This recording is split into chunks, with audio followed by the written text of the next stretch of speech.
Only a small slice of salespeople are actually considered true trusted advisors. 63% of salespeople, the data shows us, are behaving in ways that are actually, in some cases, driving down performance.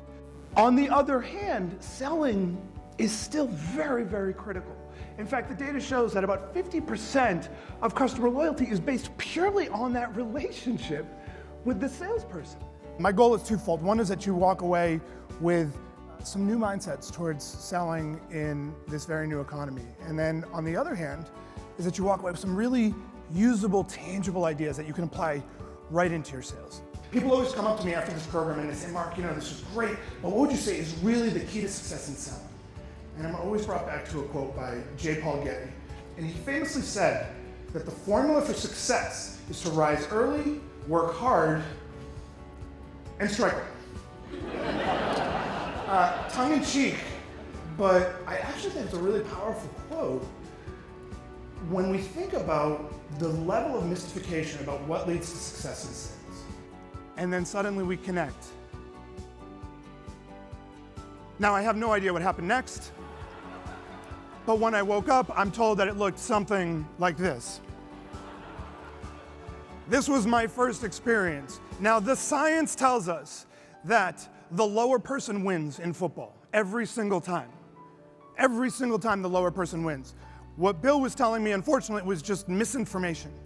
And what I find is that we salespeople are dealing with a lot of that same information where we've gotten books and we read blogs or wherever we're getting sales ideas, or maybe we followed around someone who's been selling in a certain way. And the reality is that so much of the information in sales out there, unfortunately, is dated. When I first started to sell, these were some of the books that I went to. At the time, they seemed amazing. But there are two key challenges to these books, which I would consider really the foundation of traditional selling. One is that it is essentially all opinion, and there's very little data to support most of the assertions that are in books like this. And the second, which is just as important, which is that the average copyright of these particular books is 1980. And the only reason, by the way, that it is so recent is because one of the books is relatively newer. By show of hands, who would like the ultimate two-step process to making sure that a prospect or customer never wants to hear from you again? The two-step process is simply this. It is to be sure that you come in with lots of enthusiasm when you go in and you meet with that customer. And then secondly, is that you pitch the hell out of them. You talk about all the great features and benefits of your service or your offering or your products and how it's so much better than the competition. The best reps are getting significantly better. And that trend is only accelerating. It's literally hockey sticking. So what are those top reps doing that is allowing them to have such a bigger access to all of the spoils, while the average sales rep is actually declining? Most of us have been taught that we need to persuade, or we need to convince people to do business with us. I would argue that we don't even need to qualify, we need to disqualify people.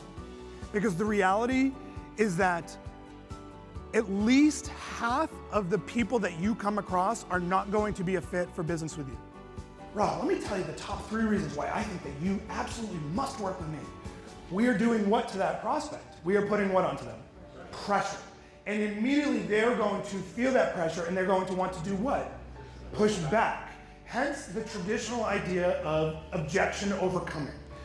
We've all heard this idea of you've got to overcome objections. We don't have to overcome objections. What we want to do is avoid those objections in the first place by asking really good questions to understand what they're looking for, provide a solution that's exactly what they basically said they need, and then say, so, what would you like to do next? If you've done a good job, there are no objections back and forth. There is no arm wrestling. I want you to imagine, please do not say the name of the organization out loud, but just think of one of your absolute worst competitors. I mean, I'm talking about these people, they just do a terrible job. They say they're going to do one thing, they do something else. Service is a disaster.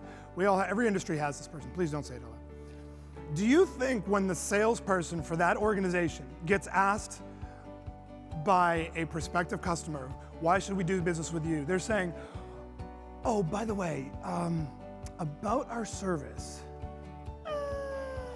not very good. No, of course not. That's ludicrous, right? They're saying we got the best service. Not only do we have the best service, but we have the best prices.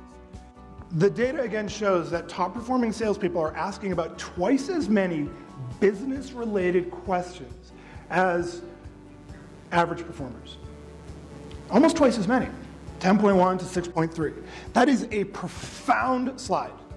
Profound, because again, we're not talking about top performers versus people that are failing. We're talking about top performers versus people that are making a living selling. And those top performers, those people that are at the high end of that curve who are crushing it right now, are finding out the big picture questions. Does that make sense? The big picture questions are what makes us money. That's what creates value. That's something that machines are not going to be able to replace us for a very, very long time. The top salespeople spend the majority of their time in front of qualified prospects. And the only way that's possible is that when they come across someone who they determine is not qualified, what do? They move on. Marc, why should I do business with you? You know what, Hal? I really appreciate you asking me that question. And quite frankly, at this point in the conversation, I'm not sure that you should. Would it be okay if I just ask some questions to see if we are in fact a fit? Sure. Sure, right? 100% of the time, he's going to say, of course. Now, what did I just do in that situation? He expected me to put pressure on him. What did I do instead? I took the pressure off, which is, by the way, completely legitimate. I do not know if I am the right fit for him. I don't. I don't know if he has the issues or concerns that I solve. I don't know if he's looking for the particular technology that I might offer. I don't know if he has got money. I don't know anything until I actually know those questions. No buying decision is made purely logically. Buying decisions are always made based on emotion. Do I feel like this person gets me? Do I trust this person? Do I think that they have my best interests at heart? These are not things that you can tell them to do. You can't say, oh, you can trust me. You can't say, oh, we're going to be there for you. Right? You have to convey that through the quality of your conversations. There are going to be dinosaurs in your industry that won't be here. And I don't mean companies, I mean salespeople that won't be here 5 years from now. Not just at this meeting, but in your industry. Don't be that dinosaur. Take action with some of these ideas. There are two categories of people in sales. There are those that talk a big game, and there are those who play a big game. And every single day, it is on us to decide which category we want to be in.